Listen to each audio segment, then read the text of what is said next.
오늘 코로나19 신규 확진자는 3,007명으로 전날보다 300명 넘게 줄었고 위중증 환자도 12일 연속 줄어서 34일 만에 700명대로 떨어졌습니다.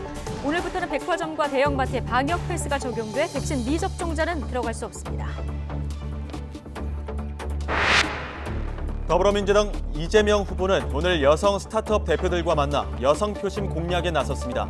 이 후보는 또 미성년자인 자녀가 부모의 빚을 대물림하지 않도록 하는 내용의 민법 개정 공약을 내놨습니다. 이른바 멸공 챌린지 논란이 일고 있는 가운데 국민의힘 윤석열 후보는 표현의 자유 보장은 자유와 민주에 기반한 국가인지를 판단할 수 있는 근거가 된다고 강조했습니다. 다만 이준석 대표는 이념적으로 관심을 끄는 상황을 경계했고 권영세 선대본부장은 선대본의 공식 입장이 아니라고 선을 그었습니다. 디지털 성범죄물 유통을 막는 N번방 방지법이 지난달 시행됐지만 일부 SNS 대화방에서는 여전히 성착취물이 유포되는 사실이 YTN 취재 결과 확인됐습니다. 이들은 SNS 비공개 대화방과 해외에 서버를 둔 웹하드를 통해 불법 영상물을 공유하고 있는 것으로 드러났습니다. 중국발 스모그가 유입되면서 수도권을 비롯한 내륙 곳곳에 초미세먼지 농도가 크게 치솟았습니다. 정부는 수도권과 충남, 충북, 전북 지역의 미세먼지 비상저감 조치를 내렸습니다. 오징어 게임에 출연한 배우 오영수가 미국 골든글로브 시상식에서 TV 드라마 부문 나무조연상을 받았습니다. 골든글로브에서 우리나라 배우가 상을 받은 건 이번이 처음입니다. 네, 대장동 사건 첫 공판이 열렸습니다. 화천대유 대주주 김만배 씨는 당시 이재명 성남시장의 방침에 따른 거라면서 적법한 절차였다 이렇게 주장했습니다. 반면 검찰은 매우 이례적인 이익 배분이라며 배임 혐의가 성립한다고 강조했습니다. 취재기자 연결합니다. 우철희 기자. 네, 서울중앙지방법원입니다. 네, 자 대다수 피고인은 배임 혐의 자체를 아예 인정하지 않았다고요? 네, 그렇습니다. 유동규, 김만배, 남욱, 정영학, 정민용 이렇게 대장동 개발 특혜 의혹으로 재판에 넘겨진 5명에 대한 첫 정식 공판 기일이 오늘 오전 서울중앙지방법원에서 열렸습니다. 공판 준비 절차와 달리 정식 공판 기일에는 피고인의 출석 의무가 있기 때문에 이들 5인방 모두 법정에 나왔습니다. 호화 변호인단을 꾸린 김만배 씨 측은 당시 이재명 성남시장이 안정적인 사업을 위해 지시한 방침에 따랐다고 강조했습니다. 민간 사업과 공공사업 방침이 충돌했을 때 실제로 공공의 동의를 얻으려면 이 정도의 확정 수익을 보장하는 모델을 제시해야 한다는 겁니다. 특히 배임죄 자체가 성립될 수 없는 구조라면서 검찰의 주장은 전형적인 사후 확증 편향이고 우리 모두는 지나간 일의 전문가인 것이라는 비판까지 제기했습니다. 다른 피고인들도 직접 입장을 밝혔는데 무리를 일으켜 죄송하다면서 재판을 통해 모든 사실이 밝혀지길 바란다고 말했습니다. 특히 천화동인 4호 소유주 남욱 변호사의 경우 눈물을 보이기도 했고요. 실무를 총괄했던 정민용 변호사는 대장동 사업은 자신의 자랑스러운 업적이라는 말을 남기기도 했습니다.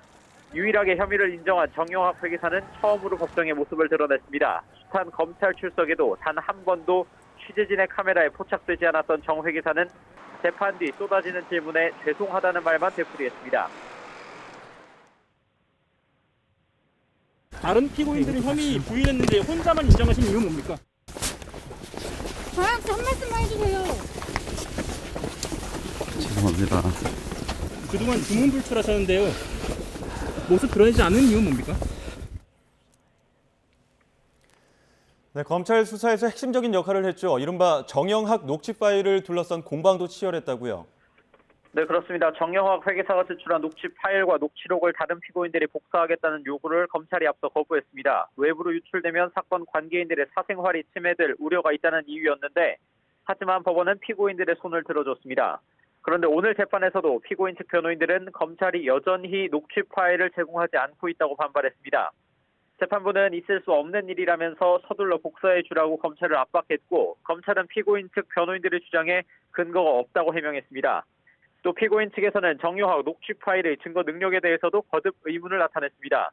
이 때문에 재판부는 다음 재판에서 정영학 회계사에 대한 증인 신문을 먼저 하려고 했지만 피고인 측 변호인들의 반대로 초과이익 환수 조항 삭제에 관여된 실무 직원 증인 신문부터 진행하기로 했습니다.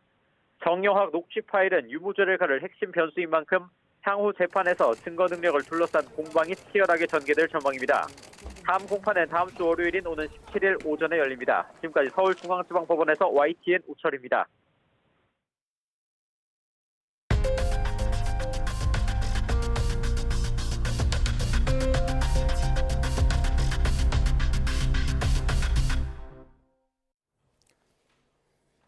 네, 지난 한 주 정치권에는 역시나 많은 일들이 있었습니다.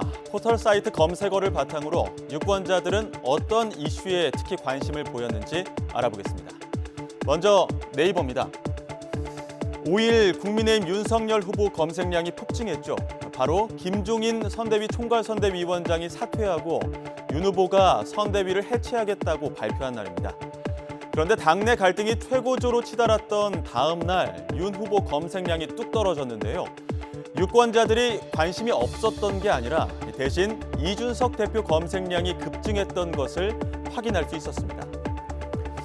5일과 6일 많은 검색량에는 또 다른 한 명이 더 있습니다. 바로 국민의힘 내홍 속에 존재감이 커진 국민의당 안철수 후보인데요. 국민의힘이 선대위 새 신안을 발표한 5일부터 검색량이 늘기 시작한 것을 확인할 수 있습니다. 구글 트렌드도 추이는 크게 다르지 않습니다. 두 포털 사이트 모두 상대적으로 정치적 이벤트가 적었던 더불어민주당 이재명 후보에 대한 검색량은 많지 않았는데요. 구글에서는 6일 오후 반짝 관심을 받았습니다. 이날은 이 후보가 예고 없이 서울 지하철을 타고 시민들과 접촉면을 넓혔던 날이었습니다. 지하철역에서 많은 시민들에게 둘러싸여서 사진도 찍고 지하철을 타고 다양한 연령대의 승객 이야기에 귀를 기울이기도 했습니다. 지난주 이재명, 윤석열 두 후보의 관련 검색어는 분명히 달랐습니다. 이 후보는 화제가 됐던 공약이었죠. 탈모 공약 검색어가 인기였고요. 윤 후보는 여성가족부 폐지 SNS가 주목받으며 젠더 이슈가 관심을 끌었던 것으로 나타났습니다. 한 주간 포털 사이트의 움직임이 여론조사에서는 어떻게 표출됐을까요? 전문가들과 함께 분석해 보겠습니다. 네. 자, 검색어 트렌드 보고 오셨고요. 화제가 됐던 여러 이슈가 대선 후보 지지율에는 어떤 영향을 미쳤을지 지금부터는 여론조사의 숨은 민심 전문가 두 분과 분석해 보겠습니다. 이택수 리얼미터 대표, 배종찬 인사이트 K 연구소장 두 분 모셨습니다. 어서 오십시오. 안녕하십니까? 안녕하십니까? 지금 검색어를 봤더니 국민의힘 내홍 관련 검색어가 많고요. 이걸 뚫고 나온 게 이재명 후보의 탈모 공약, 참 눈에 띄는 상황이고 주말에 있었던 젠더 이슈 관련한 검색어들도 눈에 띄는 상황인데, 자, 이런 이슈들이 대선 후보 지지도에 어떤 영향을 미쳤는지 지금부터 좀 분석을 해보도록 하겠습니다. 먼저 국민의힘 갈등 봉합 다음 날인 7일과 8일, 금요일과 토요일에 양일간 조사된 지지도 추이를 좀 보실 텐데요. 먼저 MBC와 코리아 리서치 조사 결과를 보시면 이재명 후보 37.1, 윤석열 후보 30.5. 자, 윤석열 후보가 소폭 반등한 수치를 볼 수 있고요. 안철수 후보 상승률이 눈에 띄게 보이는 이런 상황입니다. 다른 여론조사 결과 한 번 더 보실까요? KSY 자체 조사 결과인데요. 자, 이재명 후보, 윤석열 후보 두 사람 모두 좀 하락세를 보이는 모습 볼 수 있고요. 안철수 후보가 9.2%에서 15.1%까지 오른 모습 확인할 수 있습니다. CBS 서던포스트 여론조사도 역시 7일과 8일 여론조사인데 이재명 후보가 34.1, 윤석열 후보가 26.4%, 심상정 3.1, 안철수 후보 역시 2배 가까이 오른 이런 수치를 확인할 수 있습니다. 자, 지금 여론조사 결과 발표된 내용을 보셨는데 이게 갈등 봉합 이후 7, 8일 조사 내용입니다. 크게는 종합해보면 안철수 후보가 급등하는 건 공통된 상황이고요. 그리고 지난주에 국민의힘 갈등이 워낙 증폭돼 있던 상황이라서 봉합 이후에 윤석열 후보 지지율 변화가 관심이었는데 일단 급락세에선 좀 벗어났다 이렇게 볼 수 있을까요? 멈춤으로 봐야 되겠죠. 예. 이재명 후보도 지지율이 올라갔다기보다는 횡보하는 정도, 네. 횡보하고 있는 것이고 윤석열 후보는 뚜렷한 하락세였거든요. 지난주 우리 시간에 소개를 해드릴 때 윤 후보의 지지율이 비상이다. 그래서 선대위가 어떻게 조정되는지가 주요 관심사였는데 예. 지난주 결국 이제 이 김종인 위원장과는 결별을 했고 이준석 대표하고는 또 가까스로 또 극적인 제2차 봉합이 이루어졌기 때문에 하락세가 멈췄다고 볼 수 있고요. 네. 가장 주목하는 인물은 안철수 후보겠죠. 약진. 예. 약진. 많은 이 약진이 어디까지 갈 것이냐. 10%대 중반까지 올라와 있는데 여기서 더 올라갈 것이냐. 더 올라가면 이제는 단일화가 구체적으로 거론될 수밖에 예. 없기 때문에 가장 주목해야 되는 인물은 지난 한 주 동안은 안철수라고 봐야 되겠죠. 네, 가장 주목해야 될 인물은 안철수. 양강 후보는 멈춘 정도로 이제 분석을 해주셨는데요. 리얼미터 조사는 일주일 동안 진행된 조사입니다. 2일에서 7일, 지난주 일요일부터 금요일까지 조사인데 일간으로 보면은 당 갈등 봉합인 6일 이후에는 윤석열 후보 지지율이 상승 전환된 거는 앞선 그 조사하고 좀 비슷한 추이긴 한데 이재명 후보가 같은 기관 조사 대비 첫 오차 범위 밖에서 우위를 점한 이 부분이 좀 눈에 띕니다. 네, 그렇습니다. 리얼미터 기준하면 지난주에 오차 범위를 살짝 넘는 정도로, 예. 그러니까 오차 범위 내에서 윤석열 후보를 살짝 넘는 정도로 이재명 후보가 앞섰고 이번 주는 오차 범위를 넘는 격차가 좀 있는 것으로 나왔죠. 한 6%포인트가량 이재명 후보가 앞서는 것으로 나왔는데 아까 빅데이터 검색량도 보셨지만 예. 수요일 기점으로 해서 윤석열 후보가 최저치를 찍었고 목요일 날 이준석 대표하고 극적인 봉합을 하고 앞서 소개해드린 여러 조사 기관들의 금, 토요일 조사에서는 윤석열 후보가 좀 반등하는 것으로 나왔는데 리얼미터 조사는 지난주 일요일부터 금요일까지 이루어졌기 때문에 그러니까 윤석열, 이준석 두 사람의 극적인 봉합 이전, 그러니까 목요일까지 5일이 조사가 됐고 이제 금요일 하루 조사됐기 때문에 격차가 좀 벌어진 것으로 나왔는데 금토요일에만 조사된 것들은 윤석열 후보가 이제 살짝 반등하는 모습. 예. 리얼미터도 일간으로 보면 금요일 날은 격차가 좀 줄어드는 모습이었거든요. 그래서 그런 추이는 비슷하게 나타나고 이제 있는 것 같습니다. 예. 그리고 말씀 이제 하셨던 대로 안철수 후보의 지지율이 이제 두 자릿수를 이제 처음으로 기록을 했고 이게 예. 마치 2017년 대선 때 그러니까 문재인 대통령이 득표했던 41%를 향해서 이재명 후보가 지금 어느 정도 근접해서 횡보하고 있고 그다음에 홍준표 후보는 4%를 득표했는데 그때는 이제 탄핵 정국이었기 때문에 예. 좀 확장성이 부족할 수밖에 없었던 어떤 구도의 문제였었는데 지금 이제 정권 심판원이 워낙 높은 상황에서 윤석열 후보의 지지율이 30%를 넘다가 조금 주춤하는 이런 상황에서 예. 지난 대선 때 21%를 득표했던 안철수 후보의 지지율이 그동안에는 뭐 3 내지 5%에 머물러 있다가 지금 워낙 비호감 대선이라고 이제 하게 되면서 예. 과거에 새 정치에 대한 피로감도 이제 안철수 후보한테 있었기 때문에 지지율이 낮았는데 지금 윤석열 후보로부터 이제 이탈한 지지층이 이제 갈 곳, 그러니까 그릇이 마땅히 없었기 때문에 이제 중도 보수 성향을 갖고 있는 안철수 후보한테 지금 상당히 이제 많이 이동을 하고 있는데 이게 이제 2017년 대선과 또 2012년 네. 대선과도 좀 비슷한데 그게 이제 뭐냐면 가상 대결에서 1대1 대결에서 안철수 후보가 좀 경쟁력을 갖기 시작했다라는 겁니다. 그래서 예. 그런 추세가 2012년, 2017년 대선과 좀 공통점이 있는 그런 상황으로 전개가 되고 있는 한 주간이 아니었나 싶습니다. 예. 지난 한 주간의 여론의 흐름 두 분이 분석해 주시는 동안 저희 이제 현장을 좀 연결해 봐야 될 텐데요. 더불어민주당 이재명 후보가 오늘 신생협 대표들하고 만나서 일하는 여성을 지원하기 위한 방안을 논의했는데요. 이 행사를 마친 이 후보가 지금 소감을 비롯해서 현안에 대한 질의응답을 진행하고 있습니다. 현장으로 가보시겠습니다. 우리 사회는 이제 육아를 부모가 함께 책임진다, 그게 필요하다는 방향으로 가고 있습니다. 그런데 남성들은, 즉 아빠들은 아무래도 눈치 보기 때문에 이제 육아휴직을 활용하기가 쉽지가 않습니다.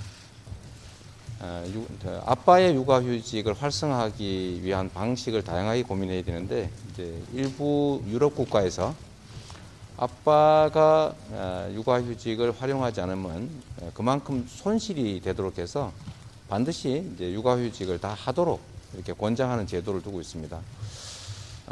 뭐 그건 인센티브라고 볼 수도 있고 페널티라고도 볼 수 있는데 어떤 정부가 정한 육아휴직을 부모 모두가 충분히 사용할 수 있게 권장한다는 측면에서 바람직하다 이렇게 생각하고 있습니다.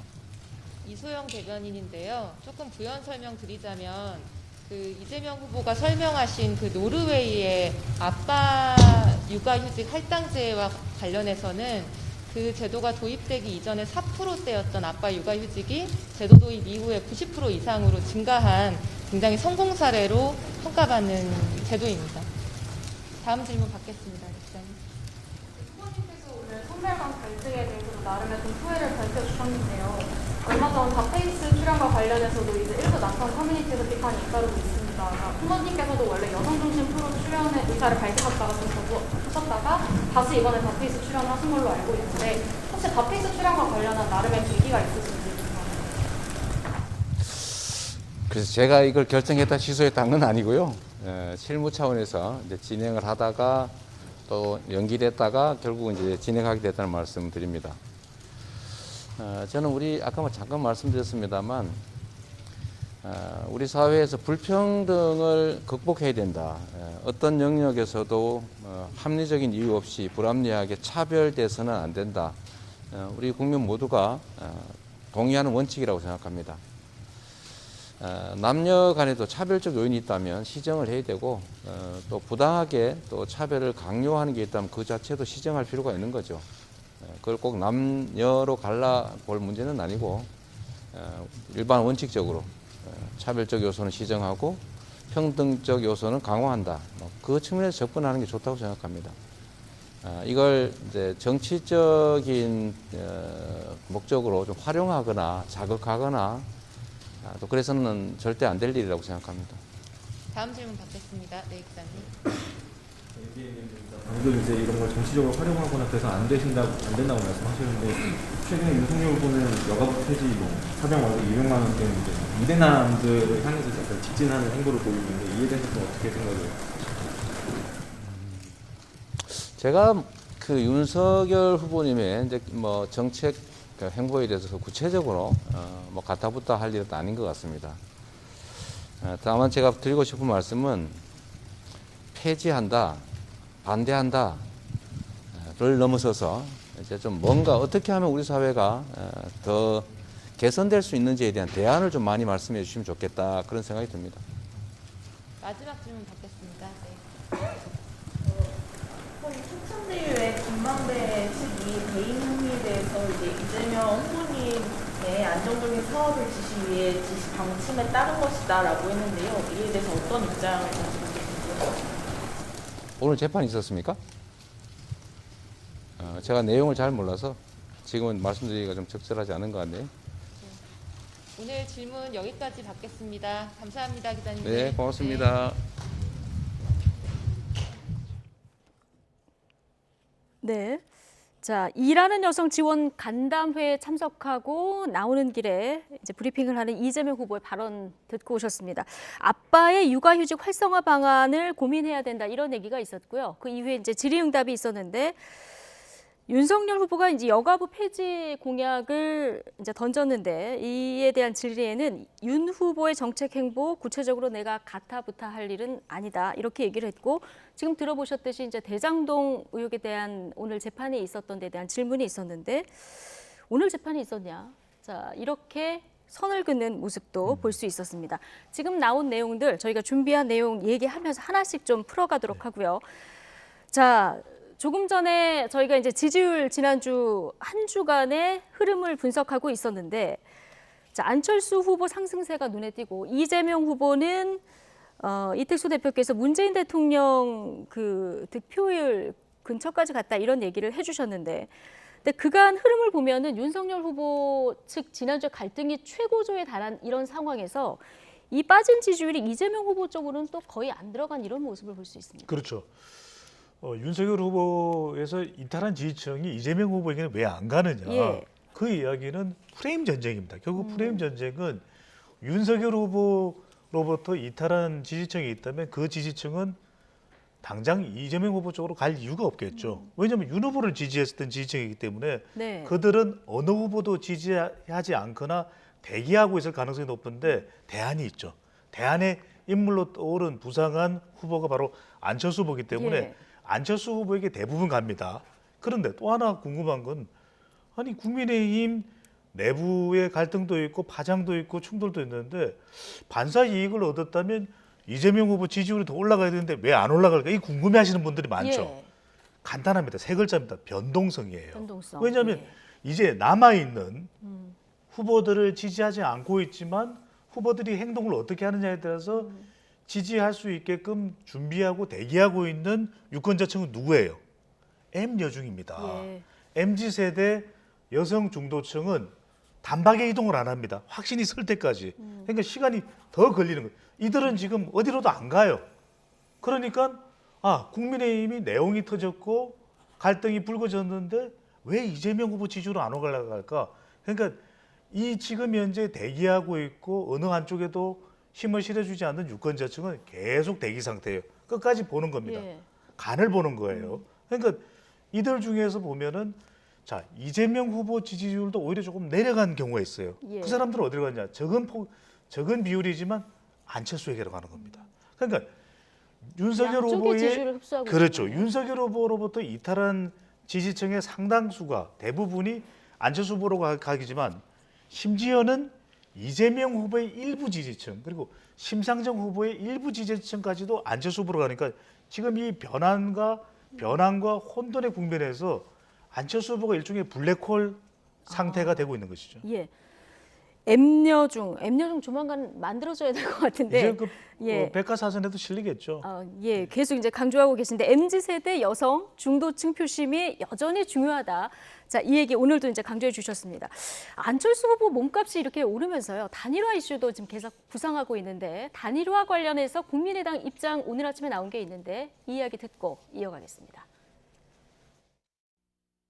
아무래도 지지율 15%라는 거는 선거에 있어서 선거 비용 보존의 기준이 되기 때문에 여론에서 또 다른 정치 세력에서 급격히 이 단일화와 관련된 그런 질문들을 쏟아내고 있는 그런 상황입니다. 그 국민의힘이 추구하는 정치가 이 정치로는 국민들이 원하는 그런 정권 교체 이 부분을 국민들께 안겨드릴 수가 없겠구나라는 그런 판단의 과정들이 있었습니다. 안철수 후보와 국민의당은 오랫동안 준비해온 그런 그 안철수 후보의 완주입니다.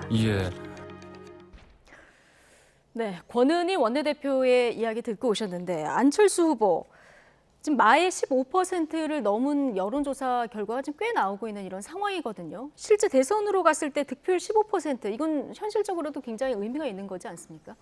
그렇습니다. 아까 권은희 의원이 얘기했던 것처럼 15% 이상 득표하면 이제 선거 비용을 100% 보전받기 때문에 일단 재정적인 측면에서도 이제 가벼운 마음으로 선거에 임할 수가 있고요.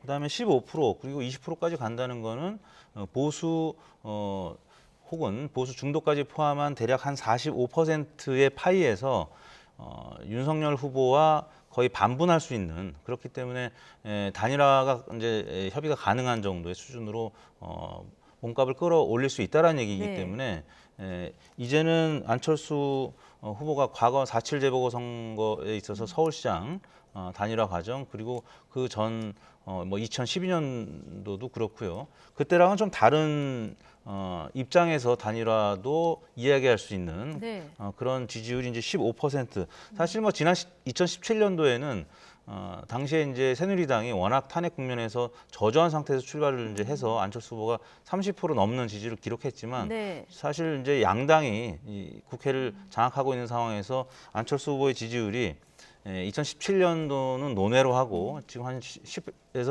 15% 정도 지지율을 갖고 간다라는 거는 상당히 의미가 있고요. 그다음에 아까 말씀드렸지만 안철수 후보의 지지율이 이제 새 정치에 대한 피로감 때문에 그동안에는 특히 이제 30, 40대는 안철수 후보의 단일화 과정, 철수하는 과정 등등을 봐왔기 때문에 조금 지지율이 이제 낮은 상태인데 20대 같은 경우는 안철수 후보 지지율이 30대나 40대보다 지금 높거든요. 그러니까 과거에 이제 단일화 과정을 20대 유권자들은 학생일 때였기 때문에 이제 잘 모르는 분들도 계시고 최근 들어서 홍준표 후보를 지지했던 혹은 이준석 대표를 지지했던 그 계층들이 지금 안철수 후보한테 지금 많이 옮겨온 상황이기 때문에 지금 이 15%라는 상징성은 이제 꽤 크다고 보여지고요. 아까 이재명 후보와 관련된 부분과 조금 첨언을 하자면 이재명 후보는 지금 박스권이라고는 하는데 이제 40% 초반 이 지지율이 사실은 과거 정권에서 현 대통령의 지지율이 이렇게 높았던 적이 없잖아요. 그러니까 지금 정권 안정론, 뭐 정권 연장론 이런 부분들이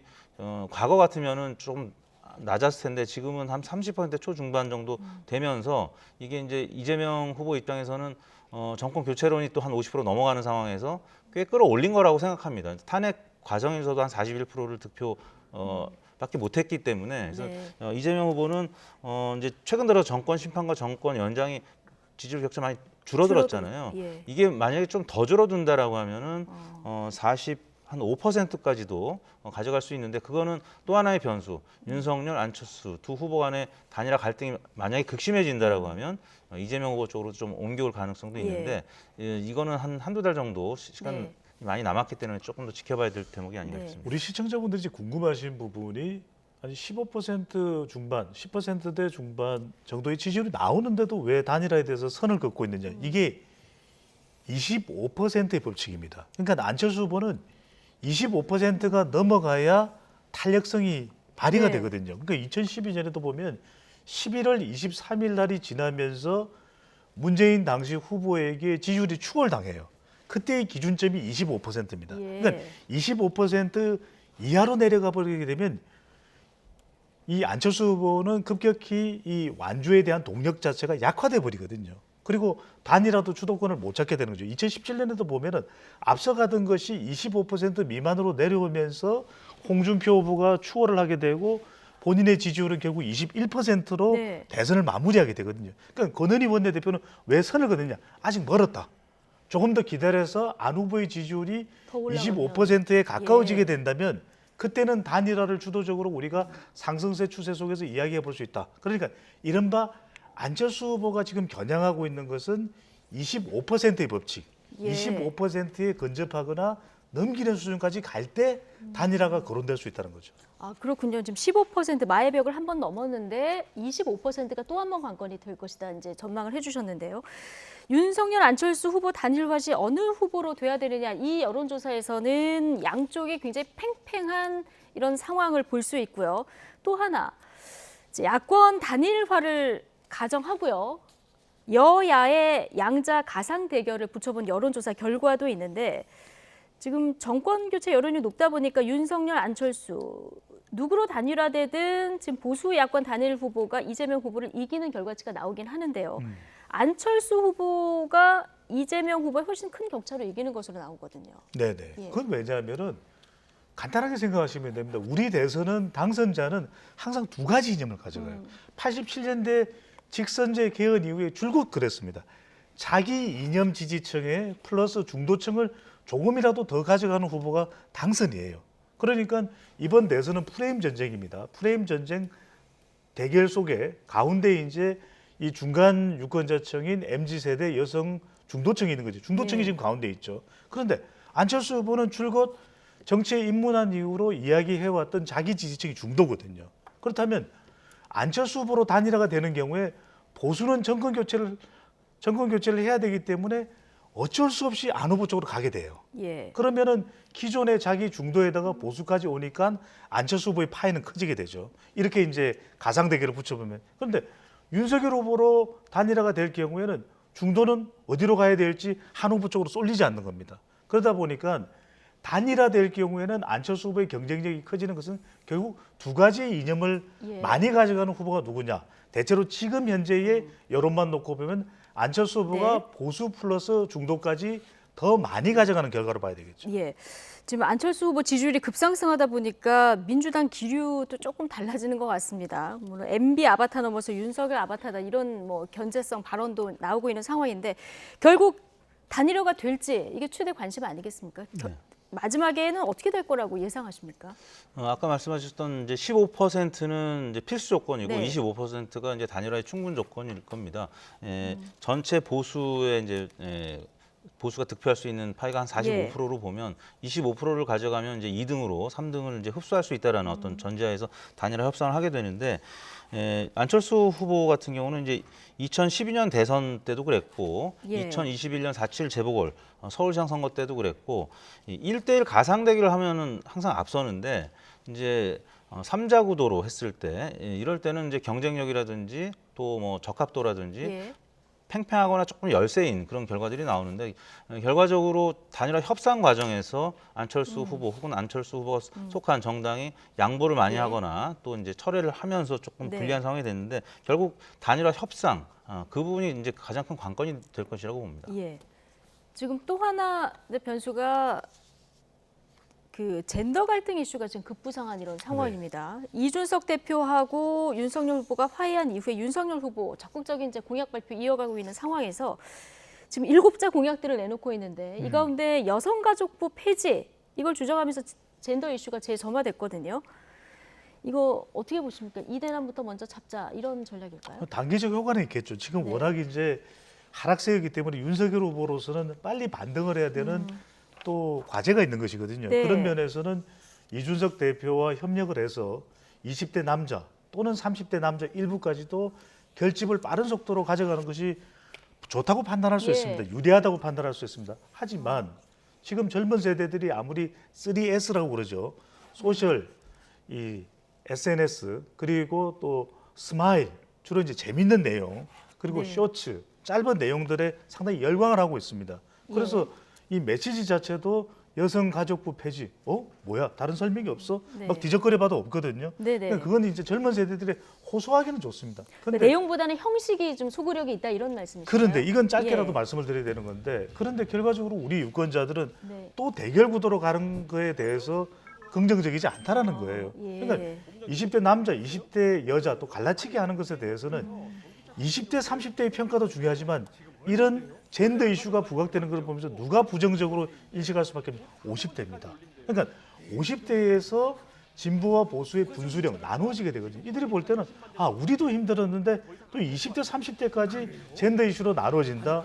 이런 경우에 나누는 시도를 하는 쪽에서는 좀 더 부정적인 평가가 될 수밖에 없다는 점에서 시도하는 것이 단기적으로는 효과가 있을지 모릅니다. 하지만 대선이 2달 정도 가까이 남아있다는 걸 생각한다면 그다지 전반적으로는 효과가 아니라 부정적인 영향이 더 크다고 봐야 되겠죠. 단기적으로는 조금 오를 수 있지만 장기적으로 봤을 때는 요즘 뭐 표 계산에 전략적으로 별로 도움은 되지 않을 것이다 이렇게 분석을 하셨는데 자, 2030 표심이 전체적으로 어떻게 흐를지 이거는 이번 주 여론 흐름을 좀 봐야 될 것 같은데요. 일단 지난주까지 2030 여론 흐름을 보면은 양강 후보 어느 쪽 손보다는 안철수 후보 쪽으로 좀 옮겨간 이런 모습을 볼 수 있는데요.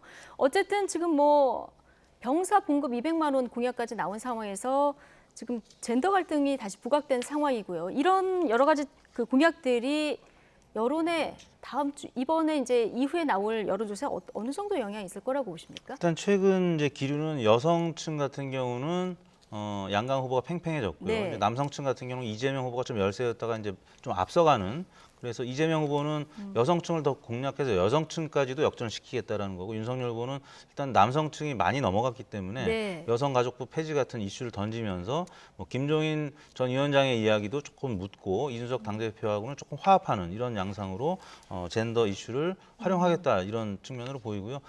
지금 이재명 후보도 이제 여성과 관련된 그 여러 가지 정책들을 내놓고 있는데 말씀드린 대로 특히 여성 중에서는 30, 40대는 이제 어느 정도 지지를 하는데 60대 이상은 아직도 이제 이념 성향 때문에 보수 색채가 굉장히 강하거든요. 그래서 이재명 후보를 지지하지 않고 국민의힘 이제 후보나 안철수 후보를 지지하는데 지금 뭐 잠시 후 얘기 나오겠습니다만 이제 멸공 논란 뭐 이런 부분들과 관련해서 또 이번 주에 어떻게 상황이 전개되는지 좀 지켜봐야 될 것 같습니다. 네, 말씀하신 이념.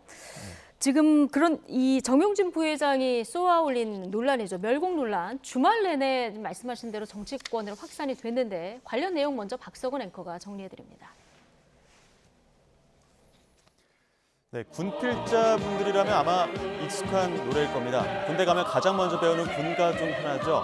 멸공의 횃불입니다. 이 군가에 등장하는 멸공, 공산주의를 멸한다는 뜻인데 최근 정용진 신세계그룹 부회장이 촉발한 멸공 논란이 정치권으로 번지고 있습니다. 지난 5일 정 부회장이 SNS에 숙취 해소제 사진을 올리면서 멸공이라는 해시태그를 붙였는데요. 글이 삭제됐다가 복구되면서 더 많은 관심을 끌었습니다. 그런데 이후 정치적 파장이 커졌습니다. 조국 전 법무부 장관의 글이 불을 지폈는데요. 거의 윤석열 수준이라며 정 부회장을 저격했고 정 부회장이 다시 저격글을 가져와 공유하면서 이른바 멸공 챌린지가 됐습니다. 국민의힘 윤석열 후보 지난 주말 정 부회장이 운영하는 대형마트를 찾아 달걀과 파, 멸치, 콩 등을 구입하는 사진을 올렸는데요. 앞글자를 딴 달파, 멸공이 논란을 키웠습니다. 달파는 문파, 문재인 대통령 지지자들을 뜻하고 멸치, 콩은 멸공으로 정 부회장을 우회적으로 지지했다는 해석들이 나옵니다. 이후 나경원 전 의원도 멸치, 약콩 등을 구입하는 사진을 올리며 멸공, 자유 등 해시태그를 남겼고요. 최재형 전 감사원장은 멸치볶음과 콩조림 반찬의 식사 사진을 올렸습니다. 이렇게 국민의힘을 중심으로 멸공 챌린지가 확산하자 민주당이 이를 비판하고 나섰습니다. 윤호중 원내대표는 겨우 돌아온 국민의힘 선대위 전략이 국민 편가르기, 구시대적 색깔론이냐며 저격했고, 정청래 의원은 윤 후보가 멸치와 콩을 든 것에 대항해 자신은 왼손에 팔을 들었다며 좌파 인증샷을 공개했습니다. 이렇게 공방이 이어지자 윤석열 후보가 입장을 밝혔는데요. 들어보시죠. 아니 제가 가까운 그 마트에 가서 필요한 물건을 그냥 산 것뿐입니다. 그리고 제가 멸치 육수를 많이 내서 먹기 때문에 멸치 자주 사는 편이고요. 그리고 아침에 콩국 같은 거 해놨다가 많이 먹기 때문에 콩도 늘 사는 품목 중에 하나입니다. 네, 윤석열 후보 여느 때처럼 그저 장을 봤을 뿐이라며 해명했는데요. 시청자 여러분은 어떤 생각이 드십니까? 자칫 색깔론으로 번질 우려가 생기자 이준석 대표가 나서 자제해야 할 필요가 있다는 입장을 밝히기도 했는데요. 앞으로 멸공 챌린지가 국민의힘 지지층에 어떤 반향을 부를지 주목됩니다. 네. 주말에 아마 가장 뜨거운 공방거리였던 것 같은데 박석원 앵커가 굉장히 상세하게 지금 정리를 해줬습니다. 정용진 부회장 SNS 그래서 이제 촉발이 된 상황이고요. 윤 후보가 마트에서 장을 보면서 멸치하고 콩을 사면서 논란이 됐습니다. 지금 뭐 나는 멸치볶음 많이 먹고 콩국 끓이려고 이제 샀다 얘기하지만 뭐 의도가 있다 이렇게 보는 분들도 많고요. 이후에 국민의힘 정치인들도 여기 동참하면서 이제 공방이 더 커진 이런 상황인데. 네. 이 이슈는 여론에 어떻게 영향을 미칠 영향을 주죠. 생각하십니까? 박수건 앵커의 설명이 참 맛깔스럽네요. 네. 맛깔나는데 저도 멸치 육수 좋아하고 콩떡, 국물이 아니고 저는 콩떡 좋아하는데 예. 제가 그렇다고 해서 멸공하지는 않거든요. 무슨 이야기냐면 이런 색깔론이 이 단기적으로 효과가 있어요. 보수층 네. 결집이죠. 예. 보수층을 결집하기 위해서 지금 빨리 지지율을 끌어올려야 되니까 지지층들을 보수층을 조금이라도 안보 색깔에 영향을 받을 수 있는 유권자층을 결집하는 데 도움이 돼요. 그런데 이준석 대표도 좀 자제해야 된다. 그건 안 좋다. 네. 이야기를 하는 건 외연 확장을 하기 위해서 중간 지대에 있는 MZ세대나 여성 중도층 이런 색깔론 싫어하거든요. 그런데 우리 시청자분들도 몰랐을 내용이에요. 단독입니다. 이건 무슨 이야기냐면 단독입니까? 이건 이런 색깔론을 제기하게 되면 예. 단일화가 차단될 수 있습니다. 그러니까 안철수 후보가 지금 단일화가 거론되는데 안철수 후보가 2012년에도 그렇고 2017년 대선도 그렇고 이 안보 관계 이슈가 나오면 작아져요. 예. 2012년에는 NLL, 2017년에는 사드입니다. 그러니까 이렇게 색깔론 공방을 벌이기 시작하면 여기에 안철수 후보는 함께 물러날 수밖에 없거든요. 물러나지게 돼요. 그러니까 이제 보수와 진보의 다툼이 되거든요. 그렇게 되면 안철수 후보에 대한 관심과 주목도가 떨어지게 되고 단일화를 차단하는 효과가 혹 있을 수도 있는데 그걸 노렸는지는 모르겠네요. 그것까지 노렸는지는 좀 봐야 된다. 제 분석은 예. 그런데. 네. 안철수, 윤석열 후보 결국 이제 단일화 논의가 테이블에 오를 수도 있는 상황에서 색깔론이 제기가 되면은 단일화 그 협상이 좀 제한적으로 갈 수밖에 없다 이런 분석이신데요. 동의하십니까? 그렇죠. 이 단기적으로 쓸 수 있는 전략일 수는 있는데 이게 네. 중장기적으로 가면은 특히 이제 색깔론이라든지 뭐 이념 갈등에 따라서 너무 양극화되는 정치를 이제 싫어하는, 혐오하는 뭐 스윙보터들 20대라든지 중도층이 떠나갈 수 있기 때문에 뭐 그런 차원에서는 장기적으로 쓸 수 있는 전략은 아닌 것 같고요. 예. 말씀하신 대로 안철수 후보하고의 단일화에도 좀 걸림돌이 될 수 있는 부분이 예. 아닌가 싶습니다. 알겠습니다. 자, 뭐 여러 가지 분석을 많이 해봤는데 지난주에 여러 가지 갈등 속에서도 앞서 그 검색어에서도 봤습니다만 네. 이재명 후보가 탈모 관련 공약을 내놨는데 이 굉장히 화제를 모았거든요. 네. 이게 이제 찬반을 물어봤는데 이 찬반도 굉장히 팽팽하게 나왔어요. 그러니까요. 이 정도 네. 찬성이 나왔다라는 것은 핵심 이슈고 관심 이슈가 된 거죠. 원래 찬반이 팽팽하게 나누어진다는 것은 예. 그만큼 찬성하는 쪽은 아주 강한 찬성, 또 반대하는 쪽도 상당히 강한 반대라고 볼 수 있다는 것은 그만큼 관심을 받는, 주목하는 이슈죠. 결국 정책이나 공약은 예. 세 가지 요소거든요. 반응성이 있느냐, 그다음에 이게 실천 가능성도 있을 네. 수 있죠. 그다음에 효과가 있느냐.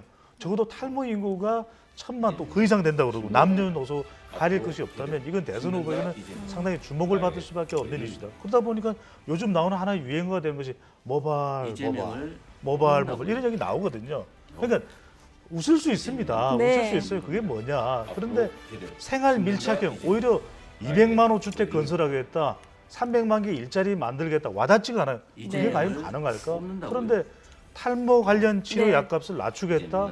주목되죠. 임플란트도 그렇죠. 당장 난임 수술과 시험관 수술과 관련된 비용도 전에 무료로 하겠다. 이런 정책 내놓는 후보 주목합니다. 예. 오늘 배종찬 소장님이 여러 가지 유머 코드를 심고 오셨는데 네, 이런 생활 밀착형 공약이 앞으로 어떻게 관심을 끌지 좀 지켜봐야 될 것 같고 윤석열 후보 측에서도 좀 화제를 모은 것이 있습니다. 조금 전에 이제 얘기해 주셨는데 페이스북 한 줄 메시지도 그렇고요. 형식 면에서 또 하나가 이제 이준석 후보 아이디어라고 하는데 짧은 동영상 59초 안에 이제 정책을 소개하는 쇼츠 공약 발표로도 눈길을 끌고 있거든요. 이런 어떤 형식적인 측면 내용 이런 것들은 앞으로 여론에 어느 정도 영향이 있을까요? 일단 뭐 비호감도를 줄일 수 있는 그 중에서도 최근에 이탈한 계층을 향한 그러니까 20, 30대의 비호감도가 좀 많이 높아졌는데 그 부분을 줄이기 위해서는 20, 30대가 익숙한 이제 매체 그리고 메시지 방식이겠죠. 그래서 이제 짧은 동영상 뭐 이런 숏 버전의 이제 영상 같은 부분들 또 메시지도 사실 이준석 당대표하고 윤석열 후보 간에 이제 시너지를 낼 수 있는 부분이 바로 이제 이런 부분인 것 같은데요. 네. 일단 봉합의 첫 번째 메시지가 이제 20, 30대를 향한 이런 짧은 메시지 그리고 비호감도를 낮출 수 있는 물론 이제 다소 이제 정치를 희화화할 수 있는 이런 부분도 있겠지만 일단은 단기적으로는 20대 남성들 좀 어필할 수 있는 그런 메시지나 방식이 아니었나 싶습니다. 예, 비호감도를 좀 줄일 수 있는 네. 이런 전략이다. 여기 이런 분석까지 들어봤습니다. 자, 지난 한 주간의 여론 이택수 리얼미터 대표, 배종찬 인사이트 K 연구소장 두 분과 자세히 분석해봤습니다. 고맙습니다. 감사합니다.